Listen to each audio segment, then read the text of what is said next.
Video में हमने ये सारा सब कुछ डिस्कस कर लिया था। इसके अलावा डाइजेशन और रेस्पिरेशन की प्रोसेस तक हमने डिस्कस कर लिया था, और 2 प्रोसेस जो बचे हुए हैं हमारे पास, ट्रांसपोर्टेशन एंड ऑल, वो सब हम आज से करेंगे। तो ट्रांसपोर्टेशन बेसिकली है क्या? Transportation, human being like other multi cellular organism need regular supply of food. चाहे ह्यूमन बींग हो या फिर दूसरे ऑर्गेनिज्म हो, हर किसी को अपनी बॉडी को मेंटेन करने के लिए हमेशा फूड चाहिए होता है, ऑक्सीजन चाहिए होता है। और इस फंक्शन को परफॉर्म कौन करता है? सर्कुलेटरी सिस्टम या फिर ट्रांसपोर्ट सिस्टम भी जिसे कह सकते हैं।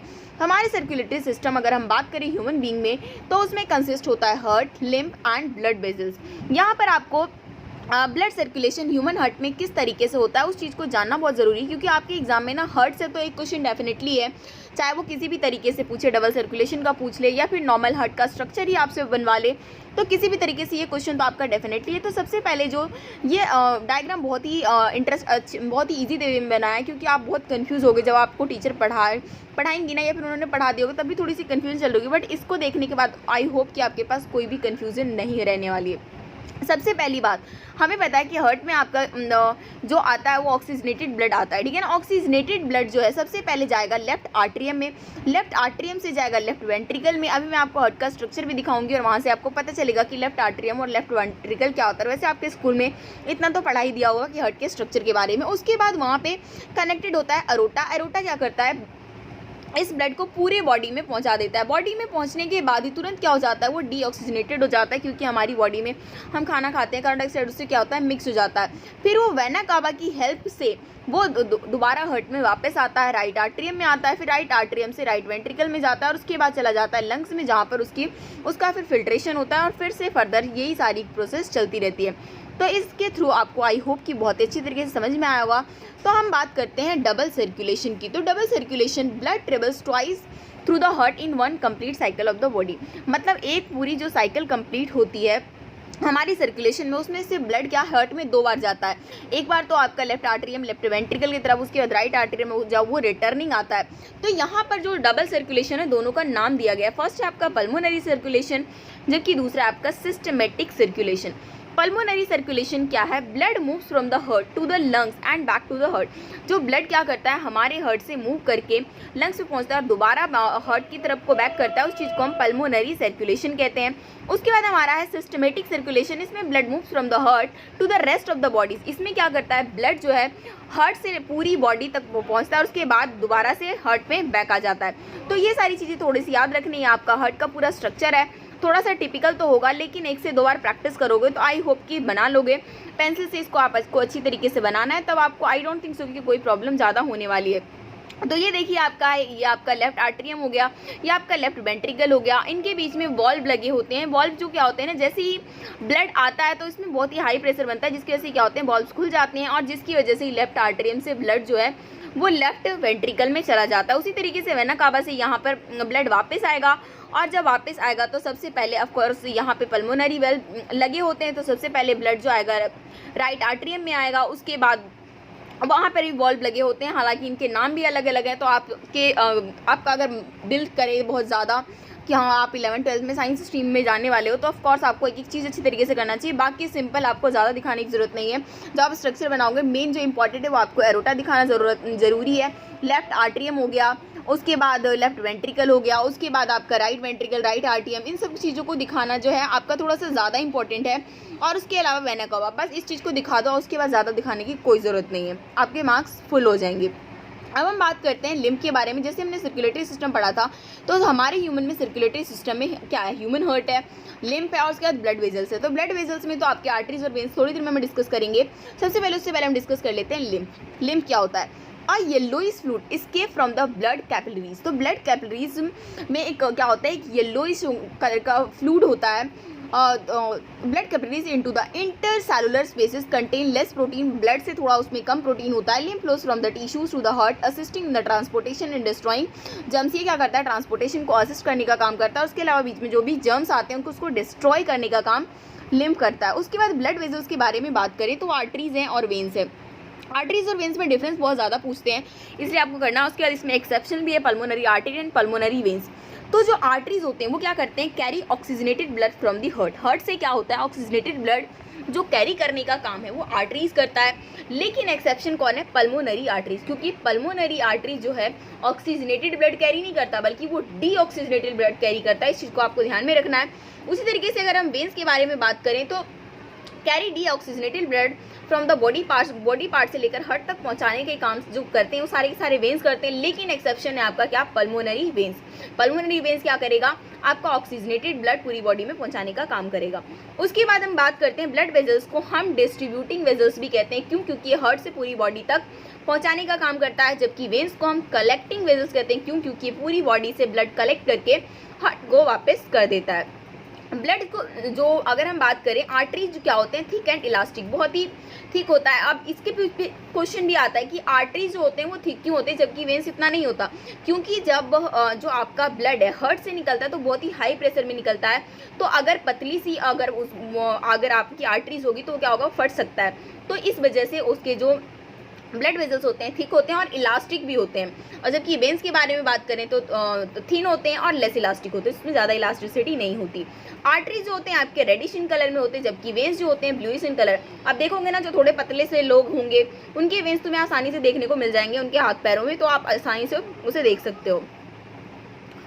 और उसके बाद हम चलते हैं आपके ट्रांसपोर्टेशन इन प्लांट। अब जिस तरीके से ह्यूमन बीइंग, एनिमल्स वगैरह में ट्रांसपोर्टेशन होता है उसी तरीके से ट्रांसपोर्टेशन प्लांट में भी होता है। ऑफ कोर्स प्लांट भी एक ऑर्गेनिज्म ही है, तो आप लिविंग बीइंग है। तो हम बात करते हैं कि जो प्लांट में ट्रांसपोर्टेशन का काम दो लोग करते हैं, एक तो जाइलम और दूसरा है फ्लोएम।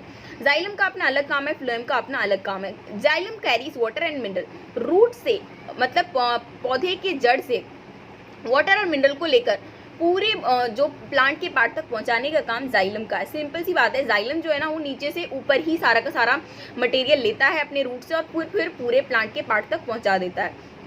जबकि जो फ्लोएम है carries product of photosynthesis, photosynthesis से जो भी फूड बनता है उस प्रोडक्ट को लेकर लीव टू अदर, मतलब ये पूरे उसमें पहुंचाने का काम करता है।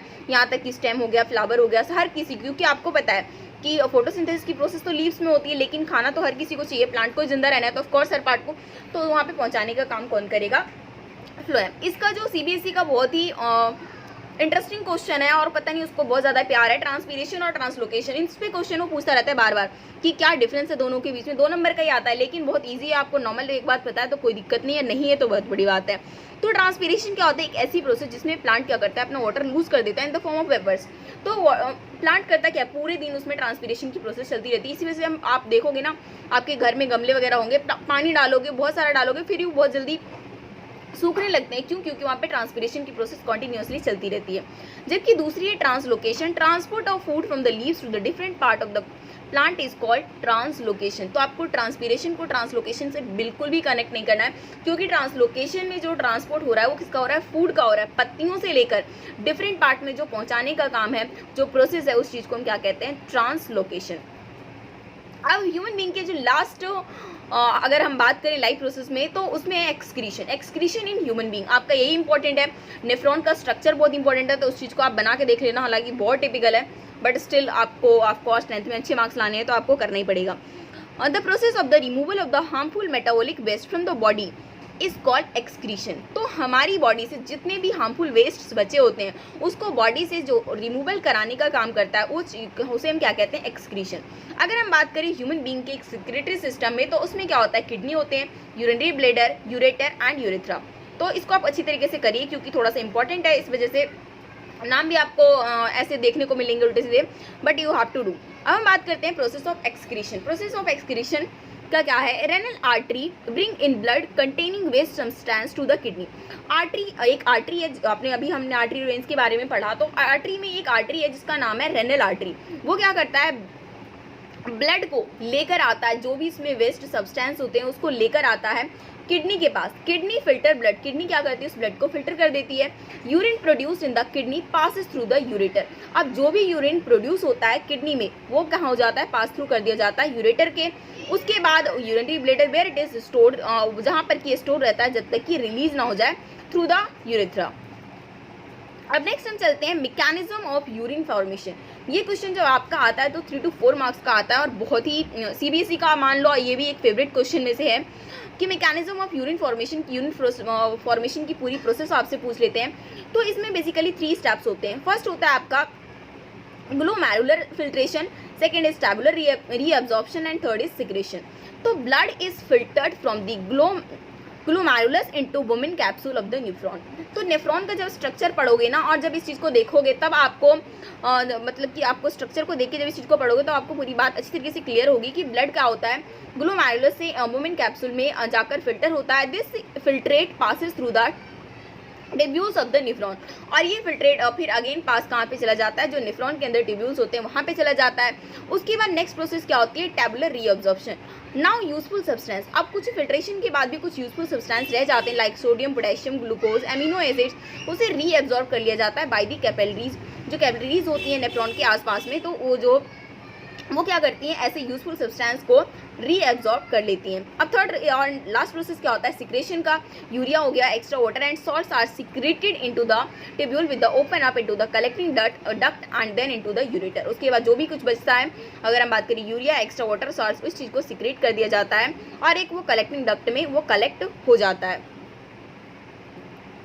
अब यहाँ पर थोड़ी सी एक आपने पढ़ा होगा, हेमोडायलिसिस के बारे में सुना होगा कि जब किसी पर्सन की एक किडनी खराब हो जाती है तब भी वो जिंदा रह सकता है क्योंकि एक किडनी फंक्शन कर लेती है। बट इन केस की अगर किसी इंसान की दोनों किडनी फेल हो जाए तो उसको हेमोडायलिसिस की प्रोसेस पे डाल देते हैं, बट स्टिल कुछ दिनों में ही किडनी का अरेंजमेंट भी करना पड़ता है। तो हम बात करते हैं आर्टिफिशियल किडनी क्या होता है, हेमोडायलिसिस की प्रोसेस क्या होती है। The process of purifying blood bye an artificial kidney, मतलब कि हमारे ब्लड को प्यूरिफाई करने की एक प्रोसेस जो आर्टिफिशियल तरीके से किया जाता है उसको हम क्या कहते हैं, artificial kidney. It is mean for the kidney failure patient, और ये किसके काम के लिए होता है, जो भी किडनी फेलियर पेशेंट होते हैं तो उनको ये कराना होता है। हर 7 डेज में ये होता है और उससे पहले उन्हें अरेंजमेंट करना पड़ता है सो दैट कि न्यू किडनी उन्हें लगाया जा सके।